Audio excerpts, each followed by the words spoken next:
నేను ఏం చెప్పానంటే ఇప్పుడు నీకు నీకు 10 ఇస్తున్నారమ్మా, 10 ఇస్తుంటే నువ్వు ఆ 10 తెచ్చుకోవద్దు అని ఇట్లాగా 2-3 అవి నీ వరకు నువ్వు ఇట్లా చేసుకోమని నేను నీకు చెప్తాను. ఎందుకంటే మనం ఒక ఇదిలో ఉన్నప్పుడు నువ్వు వచ్చేప్పుడు నువ్వు ఘనంగా రావాలి. రేపు రెండో అబ్బాయి ముందు, ఆ రెండో కోడల ముందు నా బిడ్డ ఇది తక్కువ అవ్వకూడదు, నువ్వు తక్కువ అవ్వకూడదు అని ఎన్నో చెప్పాను. సరే మేఘన ఇవన్నీ తీసేసి మీ మధ్యకి మీ డాడీని ఆలోచించుకున్నాను. వాడికంటూ ఒక వాల్యూ అంటూ ఇవ్వలేదు, నాకు తెలిసి అయితే ఇవ్వలేదు. అంటే మరి ఏ ఉద్దేశంగా అట్లా చేశారో అసలు నాకైతే తెలియదు. కానీ ఇప్పుడైతే చదువుతున్నాను. రేపు ఆషాఢానికి ముందు ఇప్పుడు కొండ్రు ఎటు కార్లు ఆషాఢంలో కొండ్రు 2 రోజులు లేట్ అయినా పర్వాలేదు, ఏదైనా ఇన్నోవా అయినా తీసుకొని రేపు బన్నైని తీసుకెళ్ళినప్పుడు మీ డాడీ ఇచ్చి అట్లాగా వాడిని కొంచెం అన్నా ఆకట్టుకోవడం నేర్చుకోమని. అంటే ఇవి ఇస్తేనా ఆకట్టుకుంటాడా అంటే దానికి నేను సమాధానం చెప్పలేను. కానీ కొంచెం వాడిని మంచి చేసుకోవడం, మంచిగా చేసుకోవడం ఇవన్నా చేయమని డాడీ. ఎప్పుడన్నా కనీసం మామగారి ఇల్లు అత్తగారి ఇల్లు అని రావాలి కదా, వాడు కూడా వాడికి ఉండాలి కదా మైండ్ లో కొంచెం అన్నా నా మామగారు నా అత్తగారు అని కలగాలి కదా, నా సొంత మనుషులు అనేది కలగాలి కదా. మీరు వేరుగా చూస్తే వేరుగానే ఉంటారు. నిజంగా నేను ఇప్పుడే మనం నమ్ముకునే దేవుడి మీద అయితే ఒట్టేసి చెప్తున్నా, నేనైతే ఎక్కడ తక్కువ చూడలేదు అత్తమ్మ.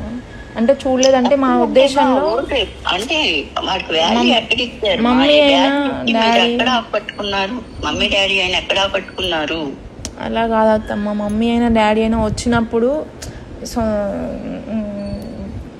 తింటున్నా, రాజు మాట్లాడుతున్నా, ఎక్కడన్నా ఉన్నా కూడా నా కొడుకులాగానే అనిపిస్తుంది అని మమ్మీ ఫీల్ అయింది తప్ప తప్పుగా అయితే ఒకవేళ తెలియకుండా ఏమన్నా మిస్టేక్స్ చేసి ఉండొచ్చు అత్తమ్మ, గొడవ అట్లాంటివి ఏమన్నా తెలియక చేశారు కానీ కావాలని అయితే జరిగినాయి కాదత్తమ్మ. మీరు ఒకవేళ ఆ విషయంలో ఫీల్ అయితే నేను నిజంగా సారీ చెప్తున్నాను అత్తమ్మ. అవి ఇంకొకసారి రిపీట్ కూడా అవ్వవు.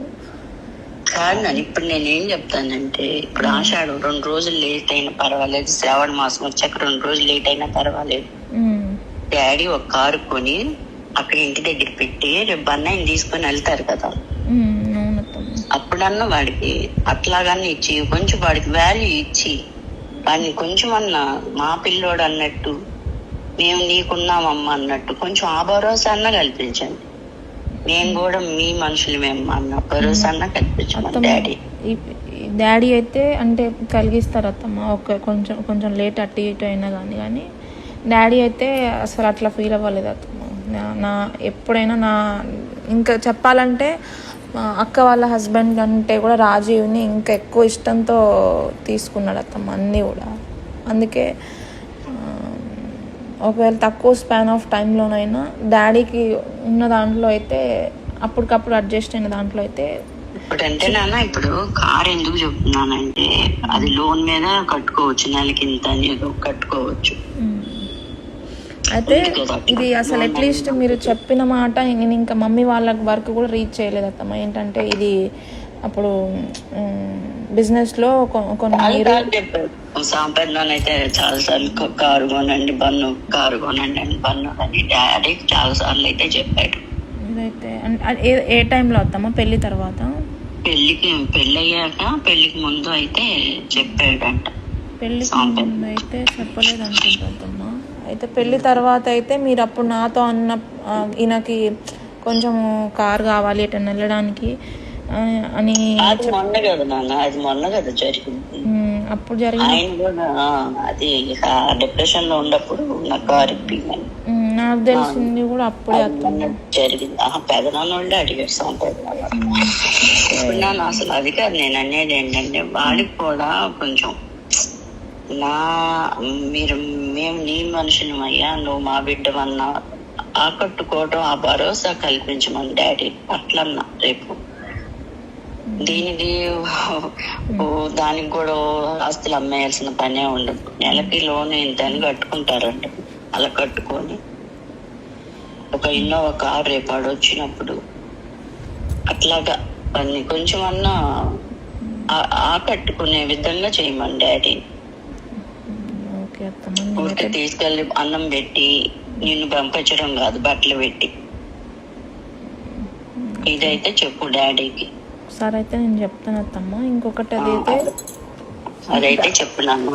ఇక దీని గురించి మీరు ఏమనుకున్నా నాకు బాధ. ఎందుకంటే రేపు నేను జరగబోయే దాని గురించి నేను ఇప్పుడు ఇది చేసుకుంటున్నాను అనమాట. వాళ్ళు కూడా ఒక వాల్యూ ఇవ్వండి, వాళ్ళని గుర్తించండి. లేదత్తమ్మా అసలు మా బిడ్డ మా అల్లుడైనప్పటికీ మాకు బిడ్డ అని చెప్పి అదొక్కటి చేసుకుంటే మేము మాకు బిడ్డకి కారు ఇద్దామని అనుకున్నాం, కానీ వాళ్ళు వద్దన్నారు కారు. మాకు చాలా కార్లు ఉన్నాయి, మాకు వద్దు ఈ కార్లే. అట్లాగా అసలు పెళ్లికి ఏదన్నా పెట్టమని అడిగితేనే మా వాళ్ళు కాదన్నమ్మ. నాకు తెలుసు ఆ మాట. అంటే మా ఇక్కడే ఉండి మాట్లాడాడు స్పీకర్ పెట్టి. డైమండ్ సెట్ అడిగితే మేము చెప్తాము చెప్పాల్సింది.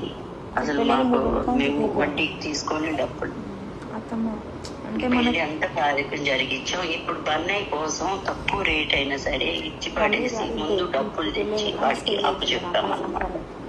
ఎందుకంటే బిడ్డ బాగుండాలి ముందు, మనకి అది ముఖ్యం.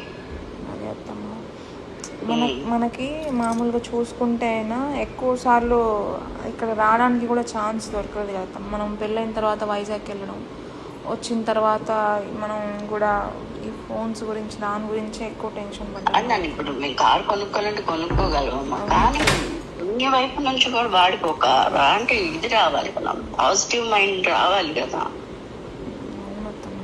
అట్లా ఉండాలి కదా. నేను కోరుకుంటున్నా అది. ఇప్పుడు మీరు ఇస్తేనే కారు మాకు ఉంటదని కాదు. లేదంటే మామయ్య కొని పెడతాడు. మామయ్య కొని పెడితే వాల్యూ ఏమొస్తుంది డాడీకి? అది నేను అందుకోసం లేదంటే ఇప్పటికిప్పుడు కొని పెట్టుకోవాలి మామయ్య. ఇప్పుడు డబ్బులు ఉన్నాయి ఇంట్లో, పొలాలు అమ్మే డబ్బులు ఉన్నాయి, కొని పెట్టుకోవాలి. కానీ మీకు ఐదు రాదు కదమ్మా. నేను ఆలోచించుకొని నిర్ణయం తీసుకున్నా. నేనే నీకు చెప్తాను, నువ్వు అది ఎట్లాగా ఆచరణలో పెట్టుకుంటావో ఇక నీ ఇష్టం. అది నేను పెట్టుకోకపోయినా నేను చేసేదంటూ ఏమీ లేదు. లేదత్తమ్మా, సరే మీరు చెప్పినా ఇప్పుడు మేము చెప్పినా పెళ్ళైన తర్వాత మేమిద్దరం మంచిగా ఉండాలనే చెప్తారత్తమ్మా మీరు. మా అమ్మాయి నేనైతే నీ ఫస్ట్ నుంచి వద్దమ్మా, చిన్నపిల్లవాళ్ళు లాగేలా అట్లా ప్రాంతం చేసుకోరా అని నాకు తెలిసిన వరకు నేను అన్ని నీకు చెప్తూనే వచ్చాను. కానీ మీ ఇద్దరికి వాళ్ళు ఫస్ట్ నైట్ ఇట్లా జరిగింది అత్తమ్మ ఒక్క మాట నాకు చెప్తావా? చెప్పలేదు. ఇప్పటికి అంతా ఇదైపోయా. అత్తమ్మ నేను ఆయనతో కూడా చెప్పుకుంటూనే వచ్చాను అత్తమ్మ. అత్తమ్మ మీరు అడిగిన రోజే నాకు చెప్పాను కూడా, అత్తమ్మ ఇట్లా అడిగింది మరి అంటే మనం ఏమని చెప్పాలి అంటే, అలా ఎందుకు చెప్తావు, ఇట్లనే చెప్పు మరి, ఎందుకు బాధ పెట్టడం మమ్మీ వాళ్ళని అని అన్నాడు. మరి ఆయన అన్న తర్వాత ఆయన కాదని చెప్తే మళ్ళీ ఆయన ఏమన్నా అనుకుంటాడు, ఆయనకి ఏమన్నా బ్యాడ్ ఫీలింగ్ అట్లా ఏమన్నా వస్తుందేమో అని చెప్పి నేను కూడా చెప్పలేదు అత్తమ్మ. అప్పటికి నేను ఆయన ఫోర్స్ చేస్తూనే వచ్చాను. మరి ఎన్ని రోజులు ఉంటాము ఇట్లా అని చెప్తే, దాని గురించి తర్వాత చూద్దాం, తర్వాత మాట్లాడదాం అనుకుంటూ ఇంకా దాని తర్వాత నీకు చెప్తూనే ఉన్నాను అత్తమ్మ. మెల్ల కిందికి వచ్చి అట్లా ఫోన్స్ మాట్లాడుతుండడము అట్లా చేస్తున్నాడు, బాత్రూమ్కే వెళ్తున్నాడు, లేట్గా స్నానం చేస్తున్నాడు, వచ్చే వరకు పడుకుంటున్నాడు. ఇంకా అవన్నీ అయిపోయినాయి. అసలు ఇప్పుడు నేను జరగాల్సిన దాని గురించి చెప్తున్నాను మీకు. అదే అత్తమ్మ, అసలు అది అయిపోయింది, అదొక ఇది అయిపోయింది. అసలు అది వదిలేద్దాం. అదే అత్తమ్మ, మీరు చెప్పింది అర్థమైంది. అంటే కాకపోతే మనం ఏంటంటే ఆయన మా ఇక్కడికి రావడానికి కూడా ఎక్కడ కూడా ఛాన్స్ అంతగా పెద్దగా దొరకలేదు కదా అత్తమ్మ. అంటే పెళ్ళైన కొత్తలో 16 రోజుల పండుగ లేదా దావత్ అట్లా ఇచ్చినప్పుడు వచ్చారు, కానీ సపరేట్గా ఆయన మమ్మీ వాళ్ళ ఇంటికి వెళ్ళేసి వద్దాం. అసలు ఆకట్టుకుంది ఎక్కడమా? నేను అది అడుగుతున్నాను, అది ఎక్కడ ఆకట్టుకున్నారు? అంటే టైం అనేది ఎక్కువ లేదు కదా అత్తమ్మ. మనకు ఉన్నది 1.5 month అయింది అత్తమ్మ. కార్కి ఎంత కావాలరా? కార్కి ఎంత కావాలి అత్తమ్మ? అదే కారు గురించి కాదత్తమ్మ అన్నది, అన్నీ ఆకట్టుకోవడానికైనా. ఇక్కడికి ఆయన సపరేట్గా ఎప్పుడు వచ్చింది లేదు కదా అత్తమ్మ. సరే అదే కానీ ఇప్పుడు మాత్రం జరగాల్సింది నేను చెప్పాను. కొంచెం అది ఇది పెట్టుకోని మనసుల్లో ఇప్పుడు అట్లా చేశాడు ఇంకెట్లా చేస్తాడు ఇట్లా మైండ్ సెట్ పెట్టుకుంటే నేనే ఇంకా ఆయనతో వచ్చిన తర్వాత కూడా ఎట్లా ఉండాలనేది కూడా నేను డిసైడ్ అయ్యే వచ్చాను అత్తమ్మ. ఆయనతో పాత టాపిక్స్ అయితే తీయకూడదు.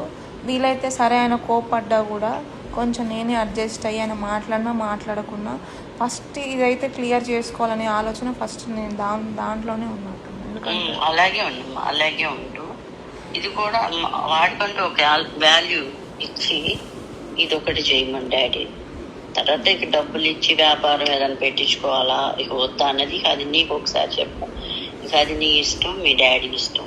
ఇదన్నా చేయమని రేపు ఆషాఢం అయిపోయారు. ఇప్పుడు మీరు అన్నట్టు ఇప్పుడు డాడీ అయినా అన్నీ సెట్ అవుతే ఇది ఏదన్నా ఒక పొలం అన్నా తీసేసి బిజినెస్లో ఇన్వెస్ట్ చేయడానికి పెద్ద ప్రాబ్లం ఏం కాదు. మెయిన్గా డాడీకి కానీ మమ్మీకి కానీ ఇప్పుడు ఏముందంటే మైండ్లో ఫస్ట్ వాళ్ళిద్దరూ సరిగ్గా ఉండాలి. అది ఉన్నదంటే ఇంకేదైనా చేస్తారు అత్తమ్మ. అది సెట్ అయిందంటే ఏదైనా చేయడానికి వాళ్ళు రెడీగా ఉన్నారు. మీరు అడిగినట్టు మెల్లగా టైం తీసుకొని ఏంటి బిజినెస్లో అంటే సెట్ అవ్వరని అనుకుంటున్నారా? లేదత్తమ్మ, లేదత్తమ్మ, అలా లేదు. కాకపోతే వాళ్ళకి ఆ టెన్షన్ క్లియర్ అయితే ఫస్ట్ అదే కదత్తమ్మ చాలా పెద్ద టెన్షన్. ఇది ఒక క్లియర్ అయితే వాళ్ళ మైండ్ కూడా ఫ్రీ అయిపోతుంది. సరే అవన్నీ తర్వాత చేసుకుంటారులే కానీ ఇది నేను చెప్పింది ఇప్పుడు ఇదన్నా ఆచరణలో పెట్టమని చెప్తాను. లేదంటే అది కూడా సెట్ అయ్యాక మేము ఇద్దరం సెట్ అయ్యాక చెప్తారా అంటే నేనేం చెప్పలేను, చేయలేను. లేదత్తమ్మ చెప్తాను నేను కూడా. కానీ నేను కూడా ఎందుకు చెప్తున్నానంటే ఇప్పుడు నేను కొని వాడికి ఇచ్చుకోలేక కాదు, మీరంటూ వాడికంటూ ఒక వాల్యూ ఇచ్చినట్టు ఉండాలి.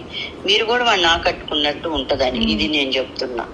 ఇది డాడీ చెప్పి మరి అది ఆచరణలో పెడతావా లేదా అన్నది నీ ఇష్టం, మీ డాడీ ఇష్టం. ఎందుకంటే నేనేం చెప్పలేను. ఇంకా వీటి గురించి ఎక్కువ మాట్లాడుకోవడం కూడా అనవసరం. నాకు కూడా కొంచెము అంటే మీరు చెప్పింది అర్థమైంది అత్తమ్మ. నా బాధ నేను చెప్తున్నాను అంతే. కొంచెం ఈ స్ట్రెస్ అనేది నాకు ఎంత వీలైతే అంత తొందరగా నేను వచ్చిన తర్వాత క్లియర్ చేసుకుంటే బెటర్. ఎందుకంటే ఈ మెంటల్ స్ట్రెస్ నేను కూడా అస్సలు తీసుకోలేకపోతున్నాను అత్తమ్మ.